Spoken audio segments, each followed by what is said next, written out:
اور پھر اس کے بعد ہاتھ اپنا ہٹایا اور ان کی انگلیوں کو اپنی انگلیوں میں اسے بھیج لیا. جیسے ہم آپ ہاتھ ملاتے ہیں تو کبھی کبھی ہاتھ ایسے بھی کر لیتے ہیں، ایسے ہی امام نے پہلے مشفقانہ طور پر کرم اور مہربانی کرتے ہوئے جناب اسبغ ابن نباتہ کے کاندھے پہ ہاتھ رکھا اور پھر انگلیوں کو انگلیوں میں ڈالنے کے بعد فرمایا ان ولینا ولی اللہ ہے، ہمارا دوست خدا کا دوست ہے. کتنا بڑا تمغہ ہے، کتنا بڑا منصب ہے، کتنی بڑی عظمت ہے محبان اہل بیت کی. ولی کے معنی یہاں پہ ولایت اور بہت بڑا مرتبہ اس معنی میں ولایت کا نہیں ہے، بلکہ یہاں پہ مراد یہ کہ ہمارا دوست اللہ کا دوست ہے. ان ولینا ولی اللہ ہے، ہمارا دوست اللہ کا دوست ہے. اسبغ ابن نباتہ نے سننے کے بعد بہت عظیم بات تھی. جب یہ سنا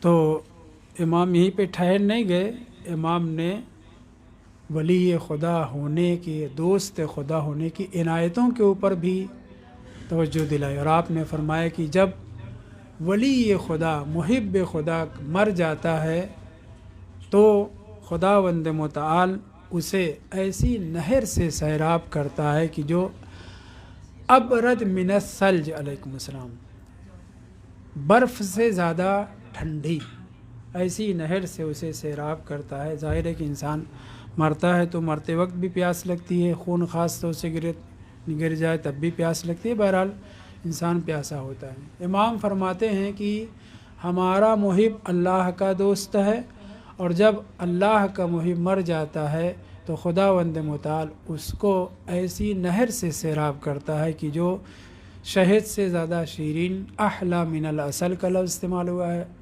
ابرد من الثلج کا لفظ استعمال ہوا ہے، اور نرم اور ملائم، مکھن سے زیادہ ملائم پانی. یہ سب کیفیت جب امام بیان کر رہے تھے اور ہاتھ میں ہاتھ ڈالے ہوئے تو کتنا دوست کو، محب کو، چاہنے والے کو، اسبغ ابن نباتہ کو کتنا اچھا لگا ہوگا. یہ فقرہ سب سننے کے بعد کہتے ہیں بے ابی انت و امی، اے مولا میرے ماں باپ آپ کے اوپر قربان ہو جائیں. یہ جو آپ نے پہلا فقرہ کیا کہا، ان ولینا ولی اللہ ہے، ہمارا دوست خدا کا دوست ہے، ہمارا محب خدا کا محب ہے. اور پھر اس کے مرنے کے بعد اس کے لیے جو نعمتیں اور سیرابی کا تذکرہ، یہ کہتے ہیں بے ابی انت و امی و ان کانا مذنبا، چاہے آپ کا چاہنے والا گنہگار ہی کیوں نہ ہو تب بھی اس کے لیے آپ یہ تمغہ دے رہے ہیں کہ وہ اللہ کا دوست ہے، اسے ایسے نہر سے سیراب کیا جائے گا جس کی کیفیت ابھی بیان ہوئی ہے. تو امام نے کہا نعم و ان کانا مذنبا، کون سا زن، کون سا گناہ؟ یقیناً چھوٹے چھوٹے گناہ کی بات ہی نہیں ہے. محبان اہل بیت کے چھوٹے چھوٹے گناہ، سیئات معاف کر دیے جائیں گے. اور پہلے بیان کیا جا چکا ہے کہ حسنات سیئات کو ختم کر دیتی ہیں، تبدیل کر دیتی ہیں. یہ سب گفتگو ہو چکی تیسرے چوتھے جلسے میں. تو یہاں پہ ذنبن جو آیا ہے وَإِنْ كَانَ مُذْنِبًا، یقیناً یہ ذنوب کون سے ذنوب ہیں؟ بڑے گناہ ہیں، کبائر ہیں، لا شک ولا ریب. تو اسبغ ابن نباتہ کا یہی کہنا ہے وَإِنْ كَانَ مُذْنِبًا، میرے ماں باپ آپ کے اوپر قربان ہو جائیں. یہ جو آپ نے اتنی اہمیت، اتنی فضیلت جو اپنے چاہنے والوں کی، سیدھے اپنے دوست کو خدا کا دوست کہہ دیا ہے اور اس کے لیے اتنی عظمتیں ہیں، وہ گنہگار بھی ہو تب بھی امام نے کہا نعم و ان کان مذنبا. الا تقرأ القرآن، کیا آپ قرآن کی تلاوت نہیں کرتے؟ پھر مولا نے وہی آیت کی تلاوت کی جو ہم مورد گفتگو قرار دے رہے ہیں فَأُولَٰئِكَ يُبَدِّلُ اللَّهُ سَيِّئَاتِهِمْ حَسَنَاتٍ. یہ وہ لوگ ہیں، کون لوگ؟ جو ہمارے چاہنے والے ہیں، اور جو ہمارے چاہنے والے ہونے کی وجہ سے خدا کے چاہنے والے ہیں، ہمارے دوست ہونے کی وجہ سے خدا کے دوست ہیں. ہمارے دوست میں اور خدا کے دوست میں کوئی فرق نہیں ہے. جو ہمارے دوست ہیں وہی خدا کے دوست ہیں. میں دوست کہہ رہا ہوں، شیعہ اور مومن کا لفظ استعمال نہیں کر رہا ہوں. ہمارا چاہنے والا، خدا کا چاہنے والا، ہمارا دوست خدا کا دوست ہے، ہمارا ولی خدا کا ولی ہے، اور اس کے لیے اللہ نے فَإِذَا مَاتَ ولی اللہ، جب بھی ولی اللہ مر جاتا ہے تو خداوند متعال اس کے لیے کیا عنایت کرتا ہے کہ اسے سیراب کرتا ہے اسی نہر سے جس کی کیفیت آپ کے سامنے بیان کی گئی۔ فَأُولَٰئِكَ يُبَدِّلُ اللَّهُ سَيِّئَاتِهِمْ حَسَنَاتٍ وَكَانَ اللَّهُ غَفُورًا رَحِيمًا، اللہ بہت معاف کرنے والا، بڑا مہربان ہے۔ کس کے اوپر؟ اپنے دشمنوں کے اوپر نہیں، کافروں و مشرکوں کے اوپر نہیں، ان خبیثوں کے اوپر جنہوں نے اہل بیت کو ستایا ہے ہرگز نہیں۔ کون ہے یہ؟ جن کے لیے اللہ نے اپنی صفت غفور صیغہ مبالغہ، صفت مشبہ، رحیم کا کلمہ استعمال کیا ہے، یقیناً اہل بیت طاہرین کے چاہنے والے ہیں۔ اے اسبغ، ہمارا چاہنے والا جب خداوند متعال کی بارگاہ میں پہنچے گا ملاقات کے لیے، اس پہ توجہ دیں، وَعَلَيْهِ مِنَ الذُّنُوبِ، اس کی گردن پہ ڈھیر سارا گناہ۔ کون سا گناہ؟ میں بار بار کہہ رہا ہوں کہ یہ گناہ صغیرہ کی بات نہیں ہو رہی ہے، معمولی سیئات اور لغزشوں کی بات نہیں ہو رہی ہے، گناہ کبیرہ کی بات ہو رہی ہے۔ وَعَلَيْهِ مِنَ الذُّنُوبِ مِثْلُ زُبْدِ الْبَحْرِ وَمِثْلُ عَدَدِ الرَّمْلِ، رمل یعنی بالو، بالو کی تعداد کے برابر اگر شیعیان اہل بیت، ابھی میں نے لفظ شیعہ استعمال کر دیا، محبان اہل بیت کہیں، محبان اہل بیت اگر بالو یعنی پوری کائنات کے بالو کی تعداد کے برابر اور سمندر کے جھاگ کے برابر، یاد رہے پانی اگر تھوڑا سا ہو اور اس کے اندر تھوڑا سا صابن ڈال دیا، جھاگ کتنا بڑھے گا؟ بہت بنتا ہے۔ اگر ایسا گناہ مومنین، مومن بنا لفظ استعمال کریں، محب اہل بیت کے کاندھے پر اس کے نامہ اعمال میں ہو، میں نہیں کہہ رہا ہوں، معتبر روایت، اور اسی روایت کے اوپر نتیجہ البتہ اگلے ہفتے، اور پھر اگلے ہفتے اس موضوع کو ختم کر کے کتاب استبصار جو حکم ہوا ہے اس کی گفتگو، اس پر جو ہے درس ہوگا انشاءاللہ۔ لَغَفَرَهَ اللَّهُ لَهُ، ہاں پلٹ رہی ہے مثل عدد الرمل کی طرف، مثل زبد البحر کی طرف، یعنی اس کے سارے گناہ کو خداوند متعال، یعنی آنکھ بند کر کے ہم کہیں کہ جیسے کوئی پاس کر دے کوئی چیز، اللہ نے ٹھان لی ہے کہ اہل بیت طاہرین کے چاہنے والے محبان اہل بیت، ائمہ طاہرین سے عقیدت اور مودت اور محبت رکھنے والوں کو معاف کر کے ہی چھوڑے گا۔ اعلیٰ علی نفسہ، نہیں معلوم یہاں پڑھا یا کہاں پہ، اعلیٰ علی نفسہ، اللہ نے اپنے اوپر قسم کھا لی ہے، عہد کر لیا ہے۔ کس چیز کا عہد کر لیا ہے؟ کہ محبان حضرت زہرا صلوات اللہ علیہا کو، مجلس میں شاید پڑھا تھا، 2000 سال زمین اور آسمانوں کی خلقت سے پہلے ٹھان لیا ہے کہ محبان حضرت زہرا صلوات اللہ علیہا کو عذاب سے معذب کرے گا ہی نہیں، نہ صرف ان کی اولاد کے بھی چاہنے والے، مراد وہی مومنین اور شیعان اہل بیت۔ اس لفظ کو میں استعمال کرتے ہوئے ڈرتا بھی ہوں، لفظ شیعہ، لفظ مومن بہت بڑا مقام و مرتبہ ہے۔ ہم محبوں کی کیٹیگری میں، میں اپنے کو کہہ رہا ہوں، محبوں کی کیٹیگری میں ہمارا ثبت نام ہو جائے، پابرجہ ہو جائے، پختہ ہو جائے، مستودع ایمان نہ ہو، مستقر ایمان ہو، یہی ہمارا بیڑا پار کر دے گا۔ صلوات پڑھیں محمد والوں پر۔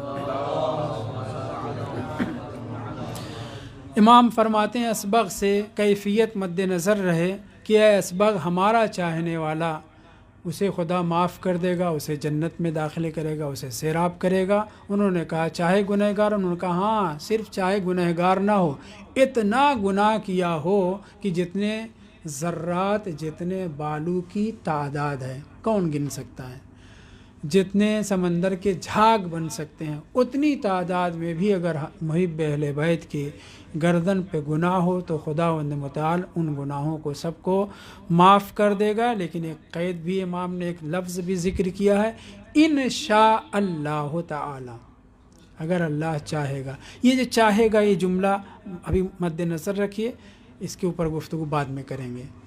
دوسری روایت علامہ حلی کی کتاب مناہج الیقین بھی ہے، وہاں پر وہ محبان اہل بیت کی دو قسم کرتے ہیں، ایک وہ جو توبہ کے بغیر چلے گئے ہیں، توبہ نہیں کیا ہے، محبان اہل بیت ہیں، بڑا گناہ کیا ہے، توبہ کے بغیر چلے گئے ہیں۔ ایک وہ کہ نہیں توبہ بھلے ہی زبان سے استغفراللہ نہ کہا ہو لیکن جو گناہ کیے ہوئے ہیں اس سے ڈرے ہوئے ہیں، دوسرے لفظوں میں نادم ہے، پشیمان ہے، بھلے ہی زبان سے اتوب الیہ استغفراللہ نہ کہوں۔ پہلے والی قسم کے لیے یہ کہہ رہے ہیں علامہ حلی، قطعی نہیں ہے کہ وہ معاف کر دیے جائیں گے مگر شفاعت اہل بیت ان کے شامل حال ہوگی۔ ندامت کا اظہار کیا ہے، ان کی کیا نام ہے نجات قطعی ہے، یقینی ہے، لا شک ولا ریب۔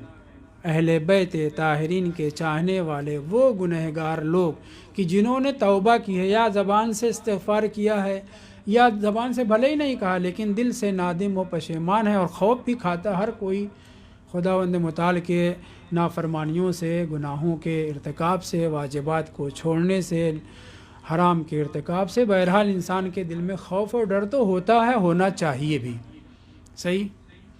تو ایسے لوگوں کے لیے مفہوم میں پورا 2 صفحہ ہے، اس کا خلاصہ میں آپ کے سامنے بیان کرنا، جنہوں نے توبہ کی ہے اور اس توبہ کر کے دنیا سے رخصت ہوئے محبان اہل بیت، ان کے لیے نجات قطعی ہے، وہ جنتی ہیں۔ ممکن ہے توبہ قبول ہوئی ہو، ممکن ہے توبہ قبول نہ ہوئی ہو۔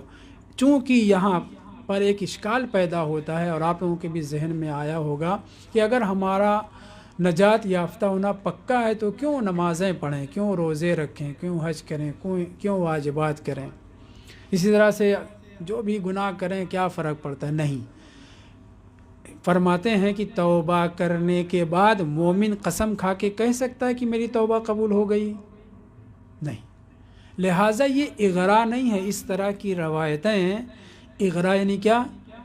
بھڑکانا گناہ کرنے کی طرف، واجبات کے چھوڑنے کو نہیں، یہ جذبات ان روایات سے پیدا نہیں ہوتے، بلکہ وہ لوگ جو ڈرے ہوئے ہیں مومنین میں سے ان کے لیے یہ روایت ضرور پڑھی جائے کہ گناہ کیا کیا بات ہے، پریشان نہ ہوں، اللہ سے توبہ استغفار کریے، بیڑا پار ہے، جتنا قضا کر سکتے ہیں واجبات جو چھوٹے ہیں کریے، جتنا محرمات سے بچ سکتے ہیں اب، ماقبل نہیں بچے، اب جتنا بچ سکتے ہیں اس سے بچیے، کیونکہ معصومین علیہ السلام نے یہ بھی کہا ہے کہ خداوند متعال عادل بھی ہے، اور یہ بھی کہا ہے کہ لیس بیننا و بین اللہ من حجت، ہمارے پاس خدا کے لیے ہمارے درمیان کوئی ایسا احتجاج کے قابل جس میں ہر کسی کو ہم جنت میں ڈال سکے نہیں ہے۔ دوسرا فقرہ، ہماری و خدا سے کوئی رشتہ داری نہیں ہے کہ رشتہ داری کی بنیاد پہ سپورٹ کر کے اور پارٹی بازی کر کے ہم جنت میں داخل کر دیں، خداوند متعال عادل بھی ہے۔ توجہ ہے،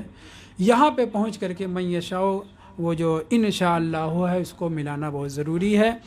بہرحال علامہ مجلسی فرماتے ہیں کہ بہت سی روایتیں عدم بخشش کی خبر دیتی ہیں کہ بڑے بڑے جو گناہ کیے ہیں اس کی وجہ سے بخشا نہیں جائے گا۔ لا تنال ولایتنا الا بالورع، ہماری ولایت کو حاصل نہیں کیا جا سکتا جب تک کہ انسان پاکیزہ نہ ہو، ڈرے نہ، خوف و تقوی و پرہیزگاری وغیرہ نہ رکھے۔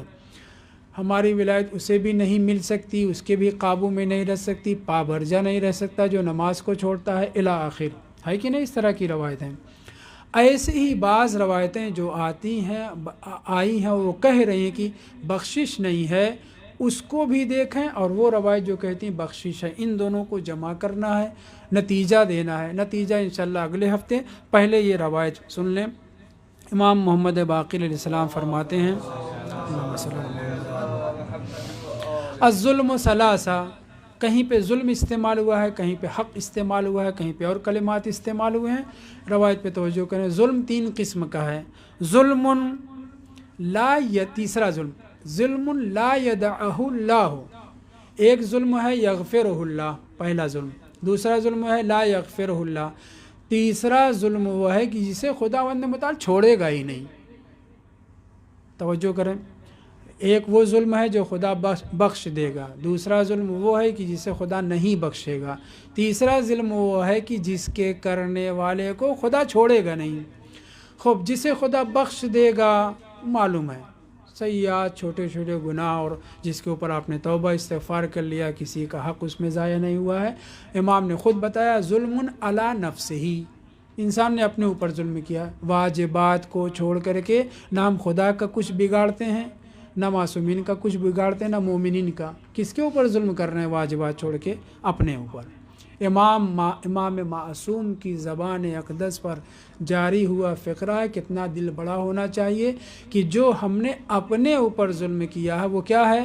واجبات کو چھوڑنا، محرمات کا ارتکاب کرنا، جس میں کسی مومن کا مسئلہ نہیں ہے.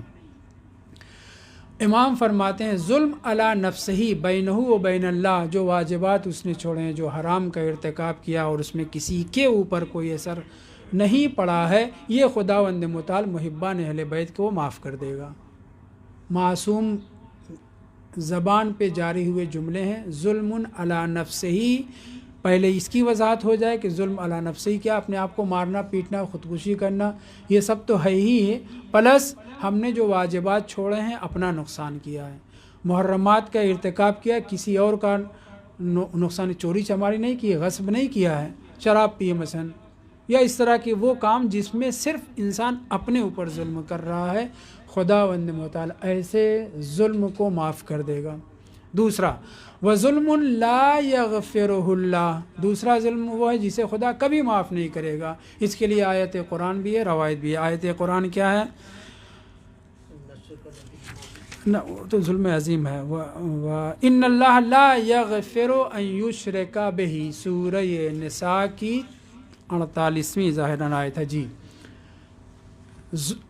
یہ کون سا ظلم ہے؟ شرک ہے. جو ظلم ہے اپنے اوپر مگر خدا کا شریک قرار دینے والا، خداوند متعال اس ظلم کو کبھی نہیں بخشے گا. یعنی انسان اگر کافر مرا، مشرک، کافر اور مشرک مرا، تو بیٹے اس کے مرجے تقلید کیوں نہ ہو جائیں، بڑے شاعر اہل بیت کیوں نہ ہو جائیں، جیسے سید ہمیر اور اسی طرح کے بہت بزرگ ہیں جیسے جمال الدین خلیعی. یہ بڑے بڑے شاعر جو گزرے کے باپ لوگ جو ہے کیا ناصبی تھے. خوب اگر مشرک ہے یا ناصبی ہے، دو آدمی، مشرک اور ناصبی، خوارج وہی اسی میں شامل ہے، سمجھ لیے. ان کو سارے انبیاء اور مرسلین لگ جائیں ان کی شفاعت کرنے کے لیے، خداوند متعال معاف نہیں کرے گا. کس کو؟ جو شرک کی حالت میں مرا ہے، جو بغض اہل بیت کا اعلان کرتے ہوئے ناصبی مرا ہے، خارجی ہے، امام اور حجت خدا سے ٹکرایا ہے، امی جان اور خالو جان، صحیح ہے، یہ لوگ کبھی نہیں معاف کیے جائیں گے. پورے مسلمان لگ جائیں، سارے مسلمان دنیا بھر کے قیامت تک کے، کہ معاویہ کو معاف کرا لیں، امی جان کو معاف کرا لیں، قطعاً ایسا نہیں ہو سکتا. توجہ سنیں، عبارت یہ ہے ان اللہ لا یغفر ان یشرک بہ. خوب تو یہ ظلم کون سا ہے؟ ظلم لا یغفرہ اللہ، خداوند متعال اس ظلم کو کبھی نہیں معاف کرے گا. تیسرا ظلم اور بھی اس سے زیادہ خطرناک ہے، وہ ظلم لا یدعہ اللہ، اللہ اسے چھوڑے گا نہیں جب تک کہ اس ظلم کے مقابل میں بھگتان نہ ہو جائے، ہماری زبان میں جبران نہ ہو جائے، اس کا مقابل نہ ہو جائے. وہ کیا ہے؟ ظلم علی المؤمنین، مومنین کے، محبان اہل بیت میں سے ہلکے درجے کے مومنین دوسرے مومنین کے اوپر، محبان اہل بیت دوسرے ہلکا درجہ، میں سمجھانے کے لیے صرف کہہ رہا ہوں، معمولی سے معمولی درجے کا محب اہل بیت جو عقیدے کے اعتبار سے اس کے ہاں کوئی لیکن نہیں پایا جاتا، اگر اس نے دوسرے مومنین کے اوپر، دوسرے چاہنے والوں کے اوپر ظلم کیا ہے، یہ وہ ظلم ہے جسے لا یدعہ اللہ، امام معصوم فرمانے خدا نہیں چھوڑے گا. اس ظلم کو خداوند متعال نہیں چھوڑے گا. معصومین علیہ السلام نے بعض روایات سے مفہوم نکلتا، وہ آج نہیں انشاءاللہ نتیجے کے طور پہ، وَأَمَّا الظُّلْمُ الَّذِي لَا يَدَعُهُ اللَّهُ عَزَّ وَجَلَّ، وہی ہے. تو پہلی روایت میں کیا تھا کہ جو ہمارا محب ہے وہ خدا کا محب ہے، وہ جنت میں جائے گا، وہ ایسی نہر سے سیراب ہوگا جو شہد سے زیادہ شیرین، برف سے زیادہ ٹھنڈی ہے، الی آخر. اور یہاں کیا کہا جا رہا ہے کہ اگر محب اہل بیت ہے اور اس نے دوسرے مومنین کے اوپر ظلم کیا ہے، خداوند متعال اس ظلم کو، معصوم امام فرمانا لا یدعہ اللہ، آسان چھوڑے گا نہیں. تب کیا ہوگا؟ تب اس کا انجام اسے یا اسی دنیا میں جھیلنا ہے، یا مرنے کے بعد برزخ میں جھیلنا ہے، یا میدان محشر میں جھیلنا ہے. اور اگر یہ جھلائی کا سلسلہ کنفرم نہیں ہوا، جس کا حق کھایا ہے، غصب کیا ہے، دکان مکان زمین کھیت وغیرہ وغیرہ، جس مومن کا حق غصب کیا ہے، اگر آپ اسے عطا نہیں کر سکے یا آپ کی اولاد نے اسے نہیں واپس کیا یا کسی دوسرے مومن نے، بہرحال وہ جس کا حق مارا گیا مومنین میں سے، جب تک وہ نہیں چھوڑے گا تب تک خدا بھی نہیں چھوڑے گا۔ یہ لفظ چھوڑا کیوں استعمال؟ لا یدع اللہ، عبارت یہی ہے معصوم امام کے دہن اقدس سے نکلی ہوئی۔ پھر نتیجہ، اس عبارت کا نتیجہ یہ ہے کہ ہم ایک دوسرے کے مومنین، کم سے کم خاص طور سے اخص طور پہ طلاب، ایک دوسرے کے وہ حقوق جس کی وجہ سے ہماری گردن پکڑی جائے گی، بہت بچنا چاہیے۔ یہ اللہ کا ولی ہے کون؟ آپ کا ولی کون ہے؟ یہ نتیجے کے طور پر یہ ذکر کرنا تھا، لیکن آج ہی پڑھ دیتا ہوں۔ مولا امام باقر علیہ السلام کی مفصل روایت ہے، اس کا ایک فقرہ ہے من کان للہ مطیعا فہو لنا ولی۔ ہمارا چاہنے والا، ہمارا محب وہی ہے جو اللہ کا اطاعت گزار ہے۔ خوب کتنے اطاعت گزار ہیں ہم، آپ کتنے گناہ کرتے ہیں، میں اپنی بات کر رہا ہوں، گناہ ہو جاتے ہیں۔ امام فرماتے ہیں من کان للہ مطیعا فہو لنا مطیع، ولی ہر ایک کو، ہماری محبت کے دعویٰ کرنے والے ہر ایک کو ہمارا چاہنے والا نہ سمجھو۔ جتنی اس کے اندر استعداد اور قابلیت پائی جاتی ہے اللہ کے احکام پر عمل کرنے کی، جو مطیع خداوند متعال وہی ہمارا محب ہے۔ دوسرا فقرہ اس سے زیادہ خطرناک، ومن کان للہ عاصیا، یہ نہیں کہا فہو لیس لنا بولی، بلکہ امام فرماتے ہیں من کان للہ عاصیا فہو لنا عدو۔ بہت خطرناک بات ہے، یعنی جو اللہ کا نافرمان ہے۔ البتہ اس روایت میں مفہوم ہے، قید و بند ہے، شرط ہے اس کی انشاءاللہ اگلے ہفتے، ورنہ سارا یعنی جتنی ہم نے گفتگو کی ہے ساری گفتگو کے اوپر پانی پھر جائے گا۔ من کان للہ عاصیا فہو لنا عدو، یہ نہیں کہنے کہ ہمارا دوست نہیں ہے، بلکہ امام کیا فرما رہا ہے، وہ ہمارا دشمن ہے۔ تو ہم کتنی نافرمانی خدا کی کرتے ہیں، ہم سب کیا اللہ کے دشمن اور اہل بیت کے دشمن ہیں؟ نہیں، یہ مراد نہیں ہے، اس کی تفصیل انشاءاللہ اگلے ہفتے بیان کریں گے۔ اور ایک روایت اور بھی اسی سے متعلق جو ایسی پانچویں امام سے ہی ہے کہ امام فرماتے ہیں من کان منکم مطیعا للہ تنفعہ ولایتنا، یہ روایت پڑھی جا چکی ہے یہاں پہ۔ من کان منکم مطیعا للہ، جو اللہ کا اطاعت گزار ہے، یعنی اطاعت گزار ہونے کا مطلب یہ نہیں کہ ہر واجب کو انجام ہی دے، ہر حرام سے پرہیز ہی کرے، نہیں، اپنے آپ کو خدا کا مطیع قرار دے چکا ہے، مگر کبھی شہوت کے چکر میں، کبھی اسی کے وزن پہ جو عورت کے چکر میں وغیرہ وغیرہ گناہ کر بیٹھتا ہے مطیع اللہ، مگر ماحول کی وجہ سے، کبھی اور کسی وجہ سے گناہ گار، تو یہ اس سے خارج نہیں ہے۔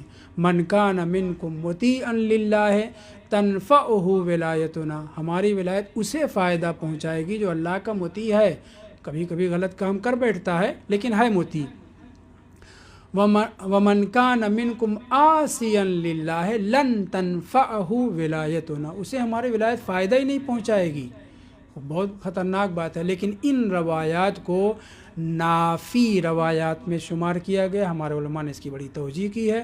اگلے جلسے میں ہم اسی کے اوپر انہی دونوں قسم کی روایتوں کو جمع کر کے نتیجہ دے کر کے بات کو ختم کریں گے، اور اس کے بعد والے ہفتے انشاءاللہ استفسار پہ گفتگو ہوگی۔ والحمدللہ رب العالمین۔ درس سے متعلق سوال ہو تو بسم اللہ فرمائیں۔ بسم اللہ۔